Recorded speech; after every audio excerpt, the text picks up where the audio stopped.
Hello friends, welcome to DS classes. और आज हम स्टार्ट करने वाले हैं सीजीएल 1 दिसंबर 2022। थर्ड शिफ्ट है हमारे पास। फर्स्ट और सेकंड शिफ्ट के मैंने पिछले वीडियो में कवर करवा दिए हैं, तो ये है मेरे पास थर्ड शिफ्ट 1 दिसंबर। जिसमें पहला क्वेश्चन है, निम्न आकृति में x plus y plus z हमें ज्ञात करना है। x, y और z एंगल हमें ज्ञात करना है। तो देखो ए बी सी त्रिभुज में एंगल x प्लस जेड बराबर है 110 के। इसके 110 के, क्योंकि किसी त्रिभुज के का बाह्य कोण जो है, किसी त्रिभुज का बाह्य कोण जो है अन्य दो त्रिभुज एंगल यानी कोण के योग के बराबर होता है। ठीक है, इसे एक बना सकते हैं। ऐसे ही ए सी डी में y प्लस 110 बराबर होगा 120 के। इसके होगा मतलब ए सी डी में त्रिभुज के अंतःकोण बाह्य कोण के योग के बराबर होगा। तो इसको लिख सकते हैं y बराबर कितना आ गया हमारे पास 120 माइनस 110, तो y बराबर आ गया 10। कितना आ गया y बराबर 10। अब देखो हमें निकालना x plus y plus z, तो x plus y plus z कितना आ गया, तो बराबर आ सकता है x प्लस जेड का हमारे पास है कितना 110, x प्लस और जेड मतलब ये दोनों का हमारे पास है कितना 110 प्लस y कितना आ गया 10। टोटल कितना हो गया 120 हो गया। कितना हो गया टोटल 120 डिग्री हो गया। सिंपल है, निकाल सकते हैं। तो 120 इसका राइट आंसर हो जाएगा। 120 इसका राइट आंसर हो जाएगा। मैंने क्या बताया, किसी त्रिभुज के अंतःकोणों का योग त्रिभुज के बाह्य कोण के योग के बराबर होगा। नेक्स्ट है, जब 27 की पावर 27 प्लस 27 की मान को 28 से विभाजित किया जाता है तो शेषफल कितना होगा। शेषफल हमें ज्ञात करना। तो जो भी पावर दी होगी ना, तो सबसे पहले उसको 4 से डिवाइड कर लो। तो 27 को 4 से डिवाइड करा तो 4 छिक्का 24, 4 पंजी 4 छिक्का 24, 4 से 28, तो 4 छिक्का 24। जितना भी शेष आ जाए वही उसका पावर बना दो। यानी 27 की पावर 3 प्लस 27 की पावर 3 प्लस 27 की पावर 3 कितना होता है 19,683। कितना होता है 19,683 प्लस के 27 बराबर कितना आ जाएगा, ये बैठ जाएगा 19,710 को अब किससे डिवाइड करो 28 से डिवाइड करने पर शेषफल कितना आ रहा देख लो जरा, यही कर लो। तो 28 से डिवाइड करेंगे अगर हम, यहाँ देख लो 28 डिवाइड बाय था हमारा 710। ठीक है, तो 28 सत्ते 196, कैरियर 1 उतार लिया 1 और जीरो लगा कर अगला नंबर उतार लिया 110 हो गया। तो 28 दिया 84, 10 में से 6 गए, 10 में 4 गए 6 बचे, और 10 में से 8 गए 2 बचे, 26 आ गया। यानी ऑप्शन नंबर डी इसका हमारा राइट आंसर हो जाएगा। कितना बचेगा 26 इसका राइट आंसर हो जाएगा। नेक्स्ट क्या है कि tan 240 का मान क्या है। tan 240 का मान क्या है, tan 240 का हम लिख सकते हैं tan 240 को tan 180 प्लस थीटा यानी 180 प्लस 60 लिख सकते हैं। भाई अभी तो 240 ही लिखना, अभी तो 240 लिखा। tan 180 प्लस थीटा कितना होता है tan थीटा। कितना होगा tan थीटा। तो tan थीटा यानी tan 60 का मान कितना हो गया अंडर रूट, tan 60 का मान कितना हो गया अंडर रूट 3 हो गया। ये जो कि हमारा आंसर हो गया अंडर रूट 3। tan 60 का मान अंडर रूट 3 हो सकता है। भाई tan 180 प्लस थीटा होता है, tan 180 प्लस थीटा होता है tan थीटा। क्या होगा tan थीटा, जो कि tan 180 प्लस थीटा यानी 60, तो tan थीटा का मान होगा अंडर रूट 3। ठीक है भाई। नेक्स्ट है 2 tan 60 1 प्लस tan स्क्वायर 60 का मान हमें ज्ञात करना। इसका मान ज्ञात करना तो सिंपल है, 2 गुना tan 60 का मान under root 3 upon 1 plus tan 60 का मान अंडर रूट 3 का स्क्वायर बराबर 2 रूट 3 अपॉन 1 प्लस 3 का स्क्वायर से अंडर रूट कट गया तो कितना आ गया 3 बराबर 2 अंडर रूट 3 डिवाइड बाई 4, 2 एकम 2, 2 दूनी 4, तो कितना आ गया अंडर रूट 3/2। अंडर रूट 3/2 नहीं है कहीं भी, तो अंडर रूट 3/2 किसका मान होगा साइन 60 का मान होगा। किसका मान होगा साइन 60 का, यानी ऑप्शन नंबर 20 का राइट आंसर हो जाएगा। कौन सा ऑप्शन नंबर 20 का राइट आंसर हो जाएगा। नेक्स्ट क्या है भाई, नेक्स्ट है अगर a प्लस बी बराबर 11 दे रखा और a b 35 दे रखा, तो a की पावर 4 प्लस b की पावर 4 का मान हमें बताना है। तो दोनों तरफ का इसका स्क्वायर कर देंगे। अगर हम दोनों तरफ का स्क्वायर कर देंगे तो हो गया a square plus B square वाला फॉर्मूला खोल दो, प्लस के 2ab बराबर 121, तो A square plus B square plus 2 गुना 35, ए बी का मान 35 रखा बराबर 121, तो A square plus B square का मान कितना आ गया 35 दूनी 70, 121, 121 में से 70 माइनस करो, तो 121 में 70 माइनस करेंगे तो हमारे पास 51, यानी इसका मान हमारे पास 51 आ गया। किसका? A square plus B square का मान 51 आ गया। तो अगर हम A square plus B square into A square plus B square बराबर कर सकते हैं, यानी 51 गुना 51 हो जाएगा। दोनों का मतलब 2 बार मल्टीप्लाई कर दो, तो इसकी इससे मल्टीप्लाई करेंगे तो कितना बैठेगा, ए की power 4 plus A square B square plus B की power 4 plus A square B square बराबर 51 इंटू 51 होता है हमारे पास 2601। कितना होता है? 2601। अब ए की पावर 4 प्लस बी की पावर 4 तो हमें चाहिए, इसकी का तो मान निकालना, और प्लस लिख सकते हैं ए की पावर ए स्क्वायर प्लस बी स्क्वायर, ए स्क्वायर प्लस बी स्क्वायर, तो 2ab का होल स्क्वायर लिख सकते हैं बराबर 2601 लिख सकते हैं। कितना? 2601। तो ए की पावर 4 प्लस बी की पावर 4 प्लस 2 गुना इसका मान था 35, तो 35 का स्क्वायर बराबर 2601 हो सकता है। ठीक है, ए की पावर 4 प्लस बी की पावर 4 प्लस बी की पावर 4, ठीक है, बराबर 2601 माइनस 35 का स्क्वायर कितना बैठेगा, 35 का स्क्वायर बैठेगा हमारे पास कितना, 35 का स्क्वायर बैठेगा 1225। ठीक है, कितना बैठेगा 1225, और 1225 गुना 2 में करेंगे तो हमारे पास आएगा 2450। कितना आ जाएगा? 2450। तो ए की पावर 4 प्लस बी की पावर 4 बराबर 2601 में से 25 इसको हो गया 2450 गए, तो कितना बन गया 151। कितना बनेगा? 151, जो कि हमारा ऑप्शन नंबर सी इसका राइट आंसर हो जाएगा। क्या हो जाएगा? ऑप्शन नंबर सी इसका राइट आंसर हो जाएगा। नेक्स्ट है, एक निश्चित राशि 3 वर्ष के लिए 14% वार्षिक दर से साधारण ब्याज और समान राशि समान दर से 5 वर्षों के लिए साधारण ब्याज से 4200 रुपए कम है। कितने रुपए? 4200 रुपए कम है। तो राशि हमें ज्ञात करनी है। क्या करनी है? राशि हमें ज्ञात करनी है। तो सिंपल है, मतलब किसी राशि का अगर सिंपल इंटरेस्ट निकालते हैं, पहले प्रिंसिपल इंटू 14 42%, 42/100। ठीक है, और दूसरी का इसी राशि का सिंपल इंटरेस्ट निकालते हैं तो P इंटू कितना 5%, कितनी दर से 14 के लिए, तो 14×5 70%। ठीक है, तो ये कह रहा है ये जो है इससे 4200 रुपये कम है। कितना है? 4200 रुपये कम है। तो कितना आ गया ये वाला सिंपल इंटरेस्ट, तो 42p/100 बराबर 70p डिवाइड बाई 100 और माइनस कर देंगे 4200। कितना? 4200। ठीक है भाई, 4200 कर सकते हैं क्योंकि इससे इससे कम है, तो 42p डिवाइड बाई 100 बराबर 70p माइनस इसकी मल्टीप्लाई इधर हो जाएगी, तो 42 कितना आ जाएगा 40 डिवाइड बाई 100, 100 से 100 कट गया। अब ये 70p इधर आ गया, तो कितना बचा 28p। कितना बचा 28p बराबर हो गया 42, 42 के आगे 4 जीरो आ जाएगी, तो 14 दूनी 28 हो जाती 42, और कितना आ गया 4 जीरो, 2 से ही कट गया 15, तो कितना आ गया 15,000 इसका राइट आंसर आ जाएगा। कितना रहेगा 15,000 इसका राइट आंसर, ऑप्शन नंबर 20 का राइट आंसर हो जाएगा। नेक्स्ट है, दो संख्या 6:5 के अनुपात में है, उनका महत्तम समापवर्तक 3 दे रखा, तो यानी एक की वैल्यू 3 दे रखी इन्होंने। ठीक है, तो 6 की वैल्यू कितनी हो जाएगी 6 18 और 5 की 5 दिया 15, तो दो संख्या तो होगी, तो इन संख्याओं का गुणनफल बराबर होता है HCF। दो संख्याओं का गुणनफल बराबर होता है HCF गुना LCM। कितना होता है LCM, तो हमें इसमें LCM ज्ञात करना है। क्या करना?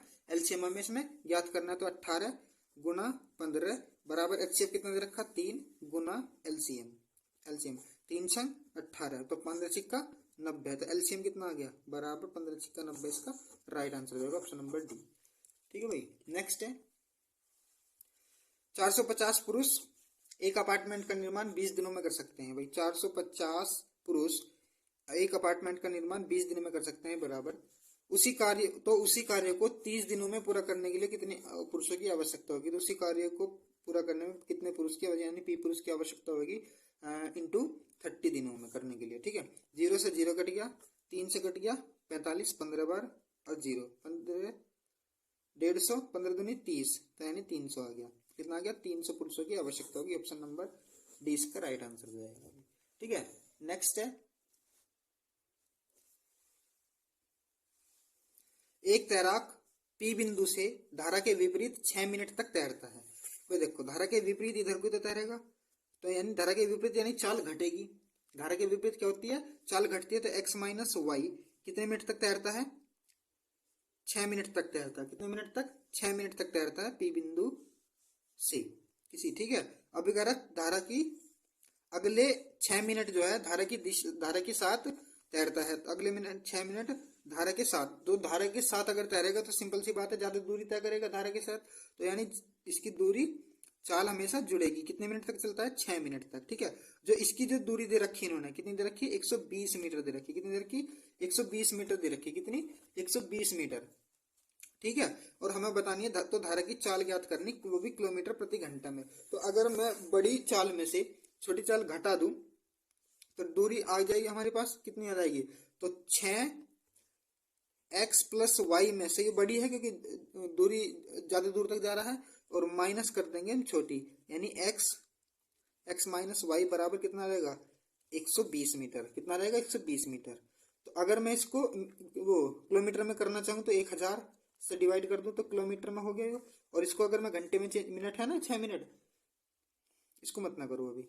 यहाँ से 6 कॉमन आ गया। कितना आ गया? 6 कॉमन आ गया। तो कितना आ गया? x प्लस वाई, कितना? x प्लस वाई माइनस के x और प्लस के y बराबर 2 जीरो से 2 जीरो कट गई, तो 12 डिवाइड बाई 100। 12 डिवाइड बाई 100 ये मिनट में है, इसको घंटे में चेंज करने के लिए 60 से डिवाइड कर दो, तो 1 जीरो से यहाँ की 1 जीरो खत्म। ठीक है, 1 जीरो से यहाँ की 1 जीरो खत्म। ठीक है, और 6 से ये वाला 6 खत्म, और यहाँ से x से ये x खत्म। कितना आ गया? ये कितना आ जाएगा? 2y बराबर आ गया हमारे पास 12/10 आ गया। 2 छिक्का 12, तो आ गया 6/10 आ गया। 6/10 को हम क्या लिख सकते हैं? 0.6 लिख सकते हैं। तो 0.6 किलोमीटर प्रति घंटा आ गया, यानी ऑप्शन नंबर डी इसका राइट आंसर हो जाएगा। क्या हो जाएगा? ऑप्शन नंबर डी इसका राइट आंसर हो जाएगा। नेक्स्ट है, 15% और 12% किस क्रमागत छूट एकल छूट के बराबर है? सिंपल है, फॉर्मूला लगाओ, a plus b minus a b upon 100 वाला फॉर्मूला लगा दो। तो ये वाला फॉर्मूला लगने के बाद कितना आ गया? तो 15 प्लस 12 माइनस के 15 गुना 12 डिवाइड बाई 100 बराबर कितना आ सकता है? 15 और 12 कितना हो गया? 27, और माइनस 15 दूनी 30, 3, 15 कम 15 3 18, कितना आ गया? 15 दूनी 30, 3, 15 कम 15 3 18, और पॉइंट लगेगा 2 अंकों के बाद क्योंकि नीचे जीरो भी है। तो 27 में से 1.80 गए, तो पॉइंट कितने बचे? 0 0, और 10 में से 2 गए 8 गए 2, और 6 में से गए 5, यानी 25.20, यानी ऑप्शन नंबर डी इसका राइट आंसर हो जाएगा। क्या हो जाएगा? ऑप्शन नंबर डी इसका राइट आंसर हो जाएगा। नेक्स्ट है, नेक्स्ट क्या करा कि A B A D 7 centimetre है। ए बी जो है ये बराबर है, यानी अगर ये 7 है तो ये भी 7 दे रखी इन्होंने। ठीक है, अब कह रहा है ए सी और ए ई भी बराबर दे रखी, और बी सी कितना दे रखा? 11 दे रखा। बी सी 11 दे रखा, तो ई डी की लंबाई बतानी, इसकी लंबाई बतानी। भाई देखो सिंपल है कि ए डी ई में ये वाली भुजा इसके बराबर दे रखी है, ए बी सी का, और ये वाली भुजा इसके बराबर दे रखी है, और ये वाला कोण इस वाले कोण के बराबर होगा, कारण है शीर्षाभिमुख कोण। क्या हो जाएगा? शीर्षाभिमुख कोण जो है ये बराबर होते हैं, शीर्षाभिमुख कोण बराबर होंगे, तो ये सर्वांग सम हो गया। भाई ये सर्वांग सम हो गया दोनों त्रिभुज, तो ये वाली जो भुजा है ना, ये वाली भुजा इसके बराबर होगी। अगर ये 11 है तो ये भी 11 ही होगी, यानी ऑप्शन नंबर डी इसका राइट आंसर हो जाएगा। ठीक है, नेक्स्ट है,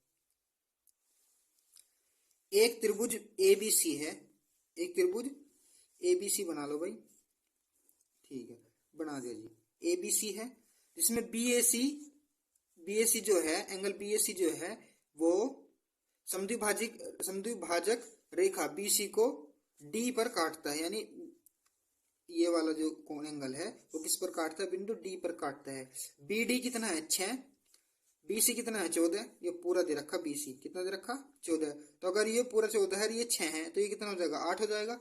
तो ए बी अनुपात एसी निकालना है, अनुपात एसी निकालना है। तो हमारे पास क्या है थ्योरम कि B D upon D C बराबर होगा किसके?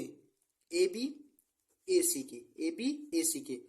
तो बी डी कितना है हमारे पास 6 बटे डी सी कितना है, डी सी 8 है, बराबर हो जाएगा ए बी अपॉन ए सी। तो 2 3 6 और 2 चौका 8, 3:4 आ जाएगा ऑप्शन नंबर डी इसका। तो ये किस कारण से, ये मतलब कि ये जो भुजाएं किस कारण से, वही क्योंकि थ्योरम है हमारे पास कि किसी त्रिभुज की किसी कोण का समद्विभाजक है, किसी त्रिभुज का किसी कोण का समद्विभाजक है, उसकी जो विपरीत भुजा है, उसकी जो विपरीत भुजा है, ये वाली जो भुजा है दो बराबर भागों में विभाजित करती है, ये वाली जो भुजा है ये दो बराबर भागों में विभाजित करती है। तो जो त्रिभुज के अन्य जो मतलब त्रिभुज की जो अन्य दो भुजा है ना, वे उनके समानुपाती होंगी। किसके होंगे, समानुपाती होंगे, यानी 3:4 इसका राइट आंसर हो जाएगा। ठीक है, नेक्स्ट क्या है भाई,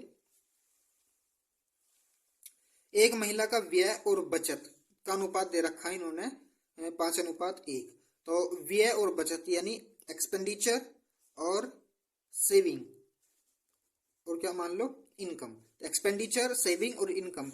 एक्सपेंडिचर कितना है 5, सेविंग कितना है 1, तो इनकम कितनी होगी 6 होगी। तो अगर मैं इसको 2 0 बना दूं और इसको 500 मान लो, इसको 600 मान लो और इसको 100 मान लो, कोई दिक्कत है, कोई दिक्कत नहीं होगी क्योंकि ये रेशो में है सब। ठीक है, उसकी आय में तो 10% की वृद्धि, आय कहाँ है, इनकम कहाँ है, ये रही, इसमें 10% की वृद्धि होगी। जब इसमें 10% की वृद्धि होगी हमारे पास, तो यानी 660 बन गया है। 600 का 10% कितना होता है 60, तो 660 हो गया। और इसके व्यय में यानी एक्सपेंडिचर में कितनी होगी, 20% की वृद्धि होगी। कितनी होगी, 20% की वृद्धि होगी। भाई 20% का क्या मतलब है, 20% का क्या मतलब है, यानी 100, 20% का इसका मतलब है तो 100, तो 100 का मतलब 600 इसकी वृद्धि होगी यहाँ। ठीक है, तो इसके खर्चे में कितनी मतलब क्या असर पड़ा खर्चे में, भाई 660 तो इसका इनकम थी और 600 इसके एक्सपेंडिचर यानी खर्चा हो गया। तो कितने रुपए बने इसके, 60 बचे। कितने रुपए बचे, 60 रुपए बचे। तो इसमें जो वो जो हुई क्या हुई, 40% की कमी आई इसी खर्चे में। कितने की आई, 40% की कमी आई। देख लो जरा, 100 से 60 बन गया, 100 से 60 रह गया, यानी ऑप्शन नंबर डी इसका राइट आंसर हो जाएगा। भाई ऑप्शन नंबर डी इसका राइट आंसर हो जाएगा। नेक्स्ट है, किसी बर्तन में 25 लीटर दूध है, इस बर्तन में 5 लीटर दूध निकालकर उसके स्थान पर पानी मिला दिया जाता है। यह प्रक्रिया 2 बार दोहराई जाती है, मतलब पुनः 2 बार दोहराई जाती है, यानी टोटल 3 बार दोहराई जा रही है। बर्तन में दूध कितना होगा। जब भी कभी भी ऐसा क्वेश्चन मिल जाए तो कुछ नहीं रखना, अगर मिल्क निकालना तो मिल्क बराबर टोटल दूध, टोटल क्वांटिटी रखो, ऐसा लगाओ 1 माइनस कितना दूध निकालना ऊपर रखो, कितने में से निकालना उसे नीचे रखो और इंटू कर दो जितनी बार दोहराई गई। 2 बार तो यो और 1 बार पहला दोहराई गई, यानी 3 बार दोहरा दी गई।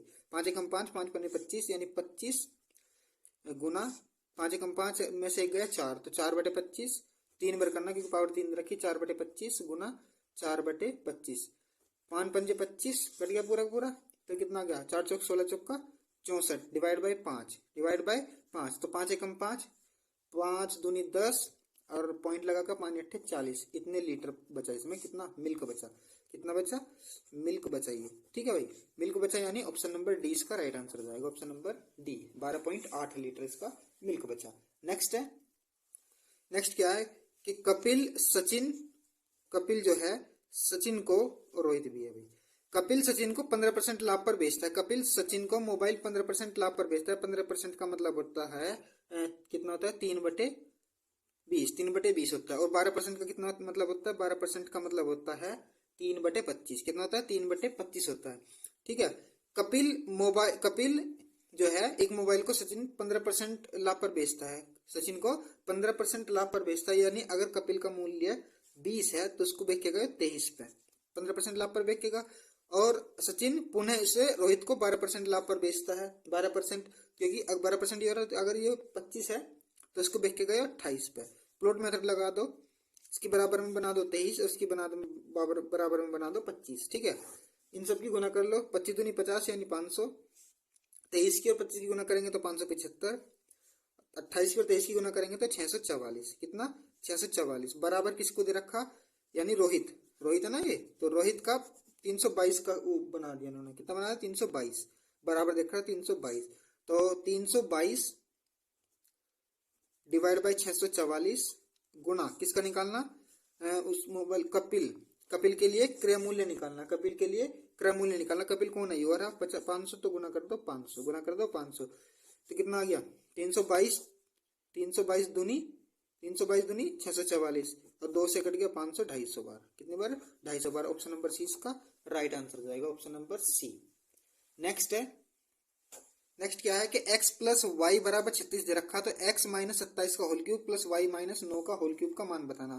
तो अगर मैं x बराबर 27 रख दूं और y बराबर 9 रखता हूं तो कोई दिक्कत है? 27 और 9 कितने हो? 36, 27 और 9 36 होते हैं, तो x की जगह रख दो 27 माइनस 27 का क्यूब प्लस 9 माइनस 9 का क्यूब, 27 में 27 जीरो प्लस का क्यूब 0, 9 में से 9 गए 0, तो बराबर कितना आ गया 0। इसका राइट आंसर हो जाएगा, ऑप्शन नंबर 20 का राइट आंसर हो जाएगा। नेक्स्ट है, नेक्स्ट क्या है कि y प्लस 1/y 3 दे रखा, तो 1/y क्यूब प्लस 2 का मान हमें बताना है। तो सिंपल, जब भी कभी भी ऐसा क्वेश्चन बन जाए तो जितना इधर दे रखा ना उसका क्यूब करो और 3 घटा दो, यानी दोनों तरफ का क्यूब मतलब करो, तो y cube plus 1/y cube बराबर 3 का क्यूब और 3 का क्यूब माइनस 3 इंटू 3 कर दो। कितना आ गया? 3 3 होते 27 माइनस के 3 दिया, कितना आ गया? 3 दिया 9 और प्लस के 2 भी तो था, प्लस के 2, कितना आ गया? प्लस के 2 आ गया। तो 27, 9 में से 2 गए, कितने बचे? 29 हो गया ना ये, तो 9 बराबर बचे 29 में से 20 गए, 29 में से 9 गए 20 बचे, जो कि ऑप्शन नंबर ए हमारा इसका राइट आंसर हो जाएगा भाई। ठीक है, नेक्स्ट है, नेक्स्ट है एक 13 सेंटीमीटर त्रिज्या वाले ठोस धात्विक गोले को पिघलाकर एक शंकु के आकार का दिया जाता है, जिसके आधार का व्यास जो है 13 सेंटीमीटर। शंकु की ऊंचाई ज्ञात कीजिए। शंकु का आधार का व्यास कितना दे रखा? 13, तो इसकी आर कितनी बनेगी? 13/2, और गोले का कितना दे रखा? 13। तो गोले का आयतन बराबर होगा शंकु के आयतन के, यानी 4/3 पाई, गोले की आर कितनी? 13 इंटू 13, क्योंकि आर क्यूब है, बराबर किसके? शंकु के 1/3 पाई, आर कितना है इसका? 13/2 गुना 13/2, क्योंकि ये व्यास दे रखा, कितना दे रखा? व्यास, और रेडियस में चेंज करने के लिए उसे 2 से डिवाइड करते हैं। पाई आर स्क्वायर h, और h में फाइंड करना, क्या करना? h में फाइंड करना है ऊंचाई। 2 13 से इसके 2 बार 13 कट गया, पाई से पाई कट गया, 3 से 3 कट गया, कुछ और कट गया? कुछ नहीं कटा, तो कितना बचा? 13 चौका 52 गुना 2 दूनी 4, इधर आके ये गुना में पहुंच गई, तो h बराबर कितना बचा? h बराबर बन गया आपका 208। कितना बन गया? 208, यानी ऑप्शन नंबर 20 का राइट आंसर हो जाएगा 208। 4 दूनी 8, 520 इसका राइट आंसर हो जाएगा। नेक्स्ट है, नेक्स्ट है 18 सेंटीमीटर व्यास वाले एक लंबे तांबे के एक गोले को 6 mm में दे रखा, ध्यान रखिए, व्यास वाले एक तार का निर्माण किया जाता है। तो निर्मित तार की लंबाई बतानी, निर्मित तार की लंबाई बतानी है। तो गोले का व्यास बराबर रखते हैं तार के आयतन के बराबर, तो 4/3 पाई आर क्यूब, आर कितना है इसका? व्यास है 9, 18 है, तो इसका हो जाएगा 9 गुना 9 गुना 9 बराबर, इसका हो जाएगा कितना? कितना देगा? पाई आर स्क्वायर एच, यानी इसका जो व्यास दे रखा 6 mm दे रखा, तो हो जाएगा 3 mm, तो बटे 10 से कर देंगे तो सेंटीमीटर, गुना 3/10, और h हमें इसका फाइंड करना, क्या करना? h हमें इसका फाइंड करना। तो 3 तिया 9, 3 तिया 9 कट गए, ठीक है जी, और क्या कट रहा? और 3 तिया 9, और पाई से पाई कट गया, तो कितना आ गया? h बराबर 400 आ गया। कितना आ गया? h बराबर 400 आ गया। 3 तिया 9, 3 तिया 9 बन गया ये, तो 4 तिया 12 निम्मा 108, 108, और ये गुना 20 बराबर h। ये काहे में बना? ये सेंटीमीटर में बना, और 100 से कर दो डिवाइड, कितना आ जाएगा? मीटर में आ गया। अब ये 100 से करने के बाद मीटर में आ गया, तो h बराबर कितना आ गया? 108 मीटर आ गया। ऑप्शन नंबर डी इसका राइट आंसर हो जाएगा भाई। ठीक है, तो वीडियो अगर आपको पसंद आई है तो वीडियो को कर दो लाइक, दोस्तों के साथ शेयर, और चैनल को कर लो सब्सक्राइब। ठीक है, तो हंसते रहो, मुस्कुराते रहो, खुश रहो। Thank you so much.